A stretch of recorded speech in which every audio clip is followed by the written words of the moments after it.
Okay guys, as I said, fixtures coming thick and fast. Welcome back to the channel. Time for another Palace preview, just 48 hours after that insane last minute winner that RU slotted away against West Ham. Obviously check out the vlog if you haven't already. Absolutely, it's been incredible. A lot of people have been watching it over the last 24 hours, and so thank you very much, and I hope you enjoyed it.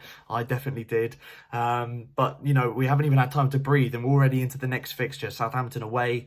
And it's another big game. Not as much pressure on this one as the West Ham game, I feel. You know, 3 games without victory going into the West Ham game. I thought that was an important one to get a win under the belt. You know, also because not just because West Ham was struggling and we were on I guess you could say, a poor run of form, despite playing Brighton in that run, a Watford team that was struggling, struggling for points and trying to get points on the board. Despite those tough fixtures, I thought that West Ham, it was really important we got a win and got back on track. And with that win, we'll obviously see ourselves now 9th in the table, and we're a point off of 7th place and a potential European spot if things go our way. I'm not going to get carried away like I did earlier in the season last time we beat West Ham. I'm not going to get too carried away with that, but I think that top half of the table finish is definitely possible right now, and something better than that perhaps if we keep this good run of form going. This game going up Southampton, let's get into it. So Southampton, obviously, for me, it's going to be a case of, can we break them down? Can we do what we did to a degree against West Ham? We managed to get into the final third quite well, I thought, against West Ham. And the tempo, there was a clear switch in tempo when we were on the counter-attack. I thought that we could still attack them quicker at times, but I did think there was an improvement there compared to previous games, especially against Brighton, where we were so slow in transition and just really poor and wasteful with our when we had possession of the ball, very wasteful. Against West Ham, it was slightly different. We attacked a little bit quicker, even though, as I said, at times we could have counter-attacked a lot better and more direct through the ranks. And I thought Zaha was brilliant against West Ham. I thought every time he ran Zabaleta ragged, and that is the key to a lot of our attacks, is can we get the ball to Wilf early? And a big reason for that success was because we had Mamadou Sakho playing. And I do think he is our best ball-playing centre-back. And I think it was clear against West Ham, we saw that as soon as he got the ball, his immediate instinct was quick. Can we get it to Wilf? If not, can I break through the midfield line of West Ham and try and play that direct pass either into a midfielder or a striker and break the lines and set the attack off quickly? And that's what he's so good at, Sakho, is that killer ball straight through the ranks of the opposition. But also when the ball's being spread over from the one hand side, from the right hand side over to the left hand side, when he picks the ball up from Tompkins, immediately he's looking to ping it straight over to Zaha. And I think that's massive in terms of the success we get through Zaha in games.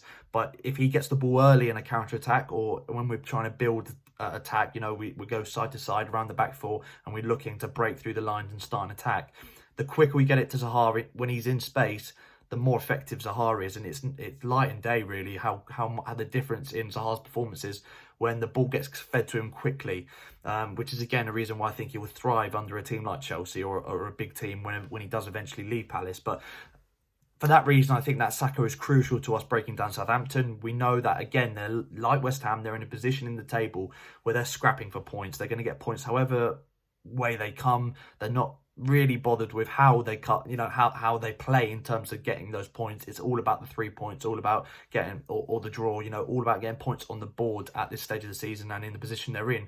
And key to their success is Danny Ings. Can we keep him quiet? I've always felt that a fit Danny Ings is really, really deadly, and that's proving and he's proving the point right now, to be honest. I think that if you keep play like Danny Ings fit, he is going to cause you problems. The question is, can you? And Southampton have done very well to keep him fit for this long, and they're reaping the rewards from it. So I think Danny Ings is a player to watch for sure. I think the way Hasenhuttl likes to play, he likes to press from the front, and Danny Ings, Nathan Redmond, players like that are very good at that sort of thing. So pressing from the front, we've got to watch that. I do think that if we're pressed to a degree, we have coped with it well this season, but we've got to be wary of it, because giving away sloppy balls out from the back when we're under pressure, things like that, I think that's even more crucial that we have Sakho playing.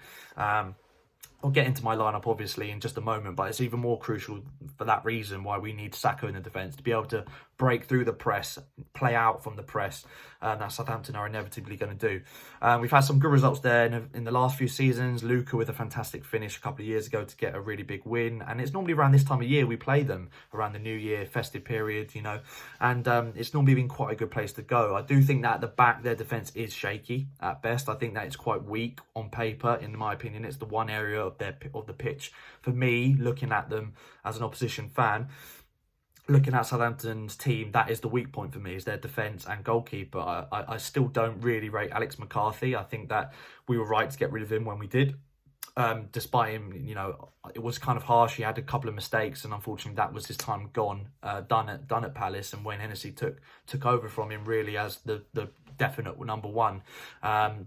But I do think that is an area to target, and I think the way we play as well with Ayew off the ball, his work rate definitely can put them under pressure, and that is definitely a route, along with Zaha adding support, Max Meyer in behind if he does start. I think those are all areas we can use to our benefit and really exploit the weak defence that I think Southampton have. And it just goes to show, shipping 9 goals against Leicester, they're one of the worst, if not the worst, just behind Watford, I think, defences in the league. So we've got to look to take advantage of that, and that was a problem against West Ham. We got to the final third really well. It was then our final ball, our final shot, we couldn't really do it, and that was credit to West Ham. They did defend well. They made sure that their recovery runs were very good, and we got into those areas in the final third where we looked like it was one ball or one shot away from a potential goal, and all of a sudden there were loads and loads of white shirts around the player in possession, and made it very, very, very difficult for us. And I don't think it will be the same sort of pressure that we'll get in the final third against Southampton as we did against West Ham. I think West Ham are a better defensive side than Southampton, so we could get some joy in those areas if we're clinical in our finishing, which has been the story of the season for us. Looking at the lineup, I'm going to go with this. I want to go with the same team because we won and we were very impressive, in my opinion, over the 90 minutes. But I think because it's only 48 hours apart, there has to be some sort of rotation. I think Van Arnold obviously injured. He's got to come out, and I think Riedewald will start. What a block. What a crucial block he made against Snodgrass just before Ayew's winner a couple of days ago. On Boxing Day. I think that Joe Riedewald will start. Whether he will be, he was shocking against Brighton, did very well coming on as a sub against West Ham. Can he put in that sort of performance over 90 minutes remains to be seen, but I do think that's the way Roy will go. I don't think he'll give Mitchell a chance. I don't think he might give him a chance because of the position we're in the league, but I feel Roy wants to get points on the board, and he feels that Riedewald is the best way of us getting that. I think that'll be the only change in the back line. I can't see any other changes. I do think that Kouyaté will come out for Max Meyer will drop into the midfield for Kouyaté. Apparently he was playing with a little injury against West Ham, so I can't see him playing lots of 90 minutes back to back, even though he did come off as a sub against West Ham, but I can't see him starting back to back games, seeing as he had a little knock against West Ham. So I can see Meyer being alongside McCarthy, Milivojevic in the midfield, and then probably Ayew. Benteke's obviously injured for the foreseeable future with a muscle strain apparently, which isn't great. So we're obviously lacking depth in those areas, but perhaps could see Wickham start up front, Zaha and Ayew either side of him as inside forwards. I think that is the sort of route Roy will probably go down, a bit of rotation there. For me, just do the same again.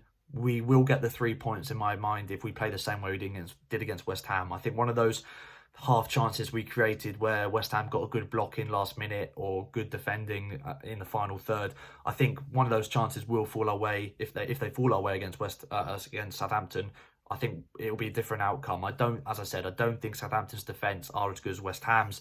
And on the day, it will all be about whether we can counter-attack with the pace and be clinical. Sacco is key, Zaha's obviously key, and our finishing in the final third, our chances taken, let's say, that's always going to be key for Palace. That's always going to define how well we do in a game, is whether we can take chances. So that's my thoughts, guys. Obviously, comment your thoughts down below. If there's any Southampton fans watching, love to know your thoughts. If you think I'm right in what I'm saying, or if there's any areas that you think I could have touched on a bit better. Obviously, score predictions down below. For me, I'm sticking with a 2-0 score prediction. I said that in a preview earlier today that I did on the Southampton channel. So I'm going for 2-0 Palace win, but I wouldn't be surprised if we do let one in. 48 hours apart. You know, it's very hard to predict games when it's only 48 hours splitting the two between the two fixtures. So anything could really happen on the day. But for me, I think we'll just have a little bit too much for Southampton. But Southampton fighting for points. You never know. Let me know your thoughts down below, guys. Like, share, subscribe, and I'll see you guys next time.